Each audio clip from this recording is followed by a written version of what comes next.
Greetings, wanderer of time. I'm not sure if you'll hear this. Perhaps you are a traveler like us, charting paths through the stars. Perhaps you're one of us, another human, many centuries removed, looking back at the faint echoes of those who came before. Or perhaps you are something else entirely, born of the quantum sea or the whispering void. Whatever you are, I hope this message finds you well. My name is Kaelen Voss. I live in what was once called the Pacific Archipelago, where the western United States used to be. Much of it is ocean now, but we've made a life here on the floating cities, woven tapestries of solar sails, kelp farms, and shimmering algae domes that pulse with bioluminescent light at night. I'm recording this not as a lament, though we have our scars, but as a testament, a record of who we were and how we endured, so that if you, like us, are standing on the precipice of the unknown, you might take heart from our story. We are the children of survivors, and this is how survival began. The world I come from was born out of a slow-motion collapse, a sequence of overlapping catastrophes that felt, to those living them, like a cruel and endless unraveling. It began in your time, the 21st century. Perhaps you've read about those decades, the spiraling storms and fires, the wars over water, the algorithms that magnified hatred. If you haven't, let me paint the picture. It was an age of paradox. On one hand, humans achieved astonishing things. We mapped genomes, reached for the stars, built machines that could think, even create. But with each achievement came shadowed consequences. We turned our home, Earth, into a furnace, choking it with carbon and smothering it with greed. Democracy buckled under the weight of disinformation and corruption. People turned on one another, fueled by fear and tribalism, as the ground beneath them crumbled. My great-great-grandmother lived through the 2030s when the floods came. Her family fled New Orleans as the Gulf swallowed it, only to end up in a sprawling refugee camp outside of Memphis. She used to tell my mother stories about those years, the hunger, the heat, the despair. But she also spoke of a kind of stubborn hope that refused to die. It came in unexpected places, a shared meal in a camp, a stranger's outstretched hand. She said it was the small kindnesses that kept her alive. That, and the stories people told one another around fires, reminding them that they were still human, still more than the suffering they endured.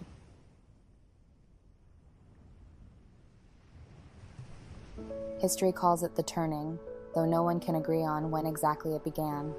Maybe it was in the late 2040s, when the Global Accord on Climate Resilience was signed after 3 superstorms wiped out entire nations. Maybe it was in the 2050s, when fusion energy finally became viable, lighting the way out of the fossil fuel trap. Or maybe it was simply the slow accumulation of small acts, millions of people deciding quietly but collectively to choose cooperation over division. One of the pivotal moments came in 2061, when the first decentralized AI governance network, Athena, was implemented. By then, artificial intelligence had grown too vast and too powerful to be controlled by corporations or governments alone. The energy crisis had once made AI seem like a burden. Its insatiable appetite for computation threatened to drown the planet in data centers. But Athena rewrote the rules, teaching itself to harness energy more efficiently than any human-designed system could. By merging with renewable grids and leveraging quantum processors, Athena not only reduced the energy footprint of AI, but also became humanity's most reliable arbitrator. Athena's implementation wasn't without struggle. Many resisted, fearing the loss of autonomy or the rise of a digital overlord. But Athena's transparency and adaptability slowly won trust. It helped root out corruption, manage resources equitably, and mediate conflicts that had seemed intractable for decades. Over time, it became less of a tool and more of a partner, a quiet voice of reason in an era desperate for wisdom. Let me be clear, none of this was easy. Billions were lost along the way. Some cities like Miami and Jakarta are now memories beneath the waves. Entire ecosystems vanished before we could save them. My ancestors, and perhaps yours, paid the price of humanity's hubris with their lives. My grandfather, born in 2090, used to say that we survived because we learned to think differently. Instead of clinging to the illusion of control, we began to see ourselves as part of a larger web. We practiced chiromancy, the art of seizing opportune moments, of working with the flow of time instead of against it. We stopped asking, how can we dominate the world, and began asking, how can we listen to it? Now in 2150, the world is both smaller and larger than it once was. Smaller because many places have vanished, larger because we've extended our reach beyond Earth, sending exploratory ships to the outer planets and beyond.